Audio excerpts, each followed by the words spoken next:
O God, refresh and gladden my spirit, purify my heart, illumine my powers.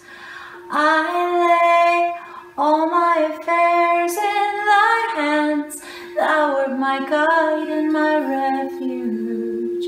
I will no longer be sorrowful and grieved.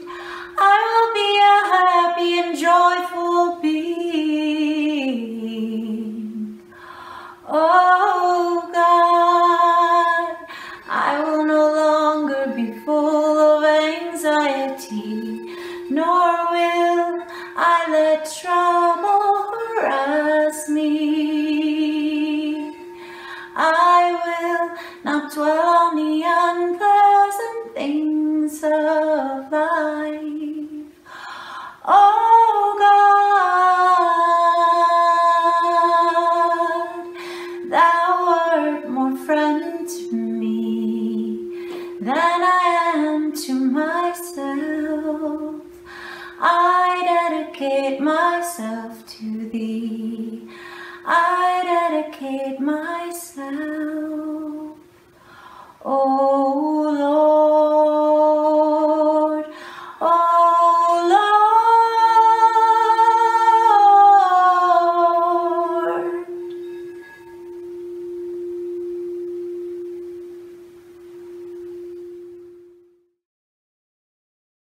من مفرج غیر الله قل سبحان الله هو الله كل عباد له و كل بأمره قائمون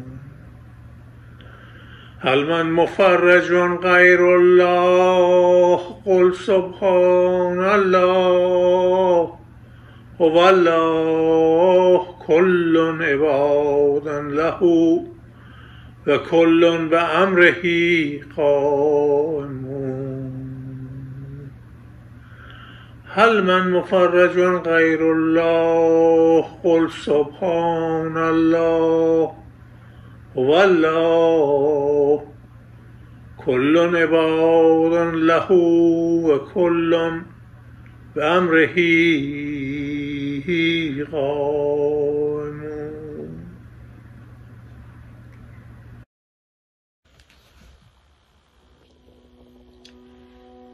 Is there any remover of difficulties save God? Say, praise be God. He is God. All are his servants, and all abide by his bidding. Is there any remover of difficulties save God? Say, praise be God. He is God. All are his servants, and all abide by his bidding. Is there any remover of difficulties save God? Say, praise be God. He is God. All are his servants, and all abide by his bidding.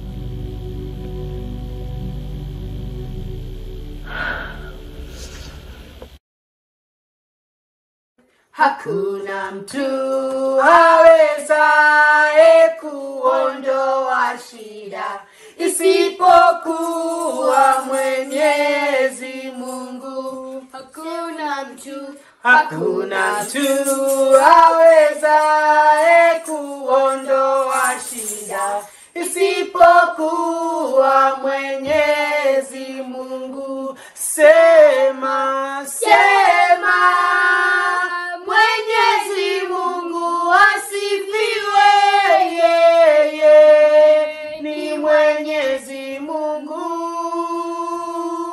Wote ni watumishi wake, na wote wanaishi kwa amri yake.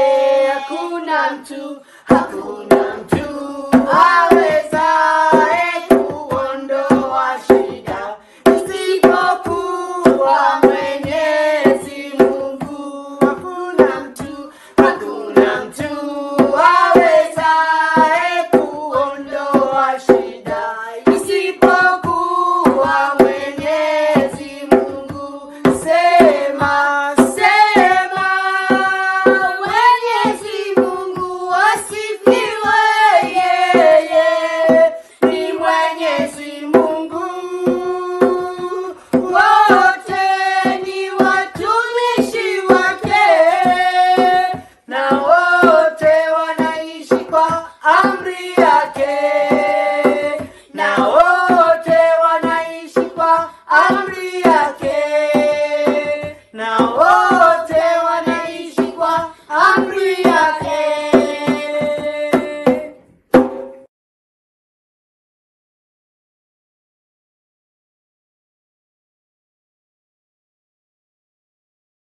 On a hot and sunny afternoon in Shiraz in May of 1844, the young cleric Mullah Hussein was about to step out of obscurity into world history, and he didn't even know it.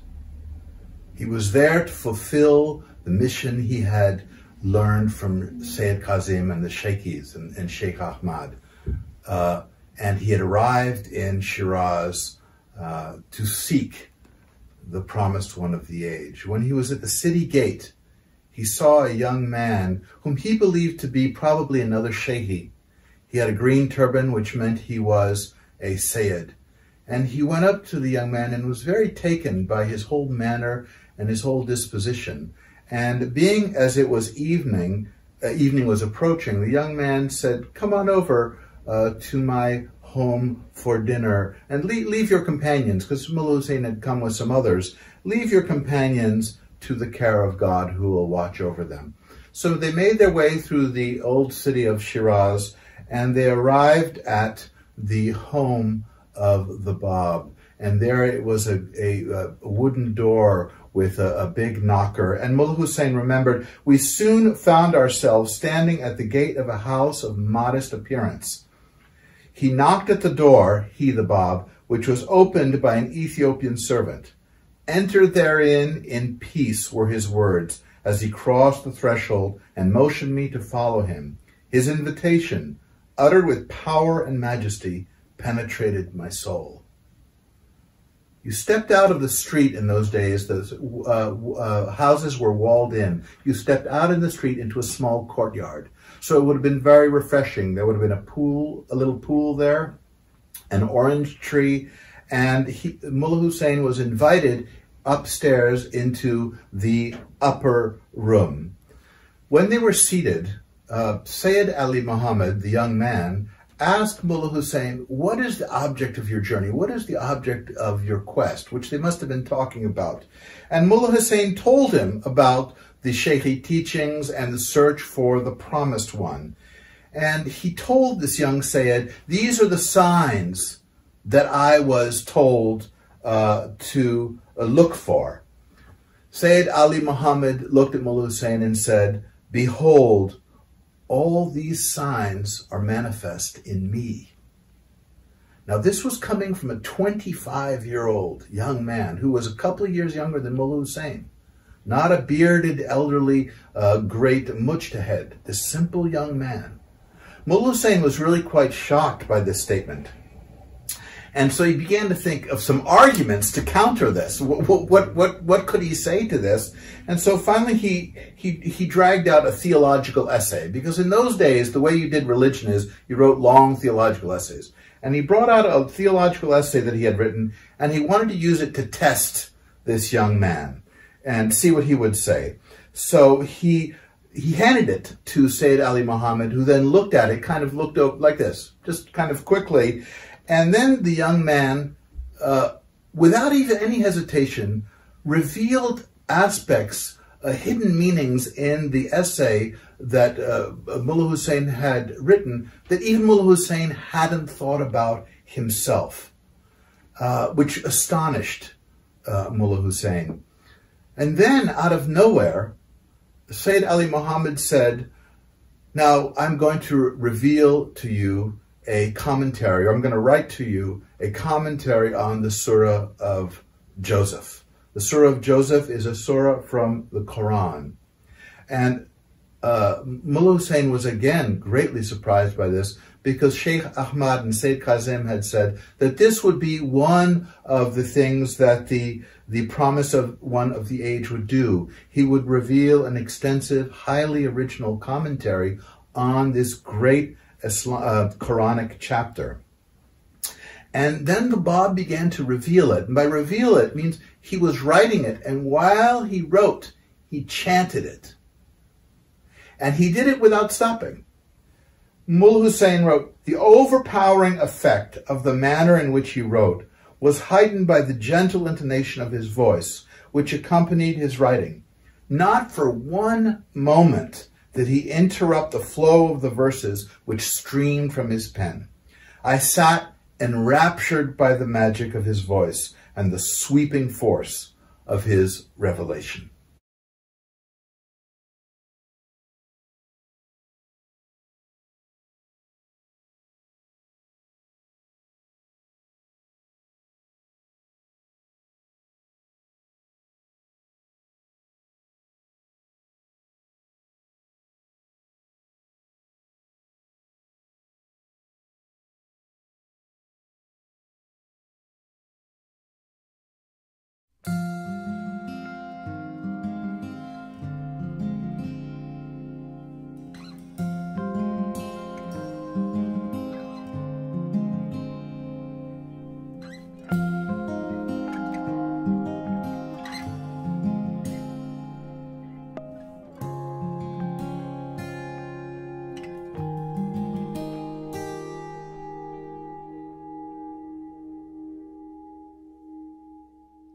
I am the mystic fame. I am the mystic fame,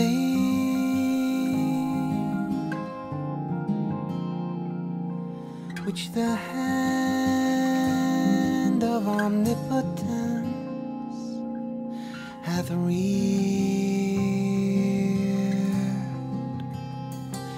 I am the lamp which the finger of God hath lit within its niche, and caused to shine with deathless splendor.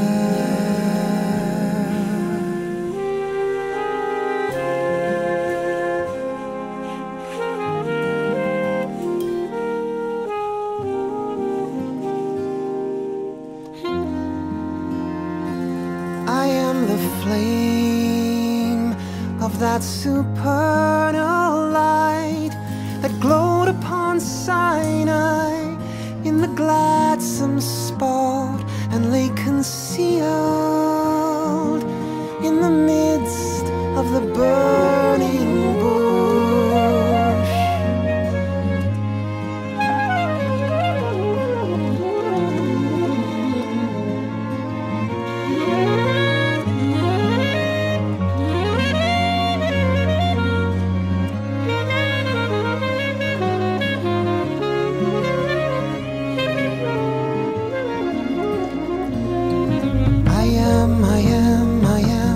Promised one. I am the promised one. I am the promised one. I am the promised one. I am the promised one. I am the one whose name you have for 1,000 years invoked, at whose mention you have risen, whose advent you have longed to witness,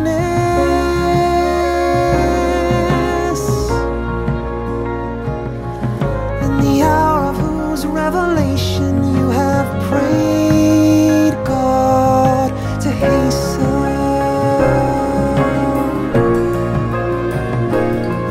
I am the promised one.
Mullah Hussein knew when he heard this, that this is the person whom he had sought. This is the one whom all the Shahi students were looking for. Mullah Hussein was completely enraptured by what he heard. And what he heard was a commentary on the story of Joseph, who was a figure, many of you probably know him from the Bible. The story of Joseph is one that Mullah Hussein and all Muslims like him knew, because Joseph appears in the Quran. Joseph was the youngest son of the patriarch Jacob. Jacob saw his youngest son as having prophetic powers, and so he was particularly caring about him. And this made the other brothers jealous, and they conspired and they dumped him in a well. He was found and brought into Egypt, where he was thrown into a prison. But the word got out that he had these powers of interpretation. And when the king needed to have some dreams interpreted, he brought Joseph out to interpret the dreams, and that Joseph's interpretation of those dreams really helped the king a great deal. So soon Joseph became a very powerful person in Egypt. He had gone from being a discarded, rejected boy to becoming a powerful member of the court in Egypt. And this, in a very real way, kind of prefigures what happened to the Bab. The Bab was a prophetic figure. The Bab was completely rejected. He was made a prisoner very soon after he declared his mission, and would be dragged from one location to another, one prison to another, and eventually executed. The Bab was the Qaim, the one who would arise. But he was also the bringer of an entirely new revelation of God. What Mullah Hussein didn't know, and what Shoghi Effendi would later explain, is that the Bab was the Lord of the age, the one who would annul the Quranic laws that had guided tens of millions of people in that part of the world for hundreds of years. He was the primal point through which divine revelation would flow. He was a mouthpiece of God himself. And as Shoghi Effendi explained, the Bab also would be the herald of a second divine outpouring, whom we as Baha'is know to be Baha'u'llah. Mullah Hussein could not have known any of those things at that time, but what he knew is the Qaim had arisen, the promised one had arisen, and he devoted his rest of his life to the fulfillment of whatever the Bab asked him to do, to the point of, in the end, giving up of his own life. With the appearance of the Bab, a great power was released into the world. When the Bab was finished, he saw the effect he had had on Mullah Hussein, who knew this story well and had just heard this powerful revelation. And Mullah Hussein looked overwhelmed, and the Bab said, "Don't leave. We're going to stay here, and we're going to have food together." And the Ethiopian servant brought dinner, and they broke bread together, and they ate, and they continued speaking through the night. The only thing that interrupted it was the call to prayer at dawn. And Mullah Hussein then kind of awoke from this powerful spiritual experience, and it was now time to go. And Sayyid Ali Muhammad looked up at him and said, "O thou who art the first to believe in me, verily I say, I am the Bab, the gate of God, and thou art the Baha'u'llah, the gate of that gate. 18 souls must, in the beginning, spontaneously and of their own accord, accept me and recognize the truth of my revelation. Unwarned and uninvited, each of these must seek independently to find me." Mullah Hussein remembered hearing these words and being struck like a thunderbolt had hit him. And he stepped out into the street, a man completely transformed by the experience he had just had. He remembered, "The knowledge of his revelation had galvanized my being. I felt possessed of such courage and power that were the world, all its peoples and its potentates, to rise against me, I would, alone and undaunted, withstand their onslaught. The universe seemed but a handful of dust in my grasp. I seemed to be the voice of Gabriel personified, calling unto all mankind, awake, for lo, the morning light has broken. Arise, for his cause is made manifest. The portal of his grace is open wide. Enter therein, O peoples of the world. Allah, friends. May 22nd, 1844. This night, the Bab declared, this very hour will in the days to come be celebrated as one of the greatest and most significant of all festivals. We may celebrate the declaration of the Bab in many different ways, through prayer, through our thoughts, service, or through music or song. In the Hawaiian culture, as in many cultures, dance and song are a form of expressing a feeling, an emotion, or a story. This song, written by Keali'i Reichel, is called Mana Leo, which literally means mountain's voice, which he wrote for his mother. The mountain is a metaphor of the respected power, love, and strength from his mother's heart. The meaning of this song reminded me of the words of Mullah Hussein as he described the melody of the Bab's voice. Quote, I was enthralled by the music of that voice which rose and fell as he chanted. I was blinded by its dazzling splendor and overwhelmed by its crushing force. Excitement, joy, awe, and wonder stirred the depths of my soul. Years later, Baha'u'llah stood on the north slope of Mount Carmel and said to his son, Abdul Baha, this would be the spot befitting of the mausoleum where the blessed remains of the Bab would be interred. Shoghi Effendi later described the shrine of the Bab as, quote, the Queen of Carmel enthroned on God's mountain, crowned in glowing gold, robed in shimmering white, girdled in emerald green, enchanting every eye from air, sea, plain, and hill. Although this song is about a mountain in Hawaii, the words represent a deep and precious love for its beauty, cherished and respected for its power and strength. Esteemed, treasured, touched by heaven, just as the Bab is held close to our hearts forever, enthroned on God's mountain, on Mount Carmel. In gratitude and in praise of him, the Bab, the herald of Baha'u'llah, in joy and aloha.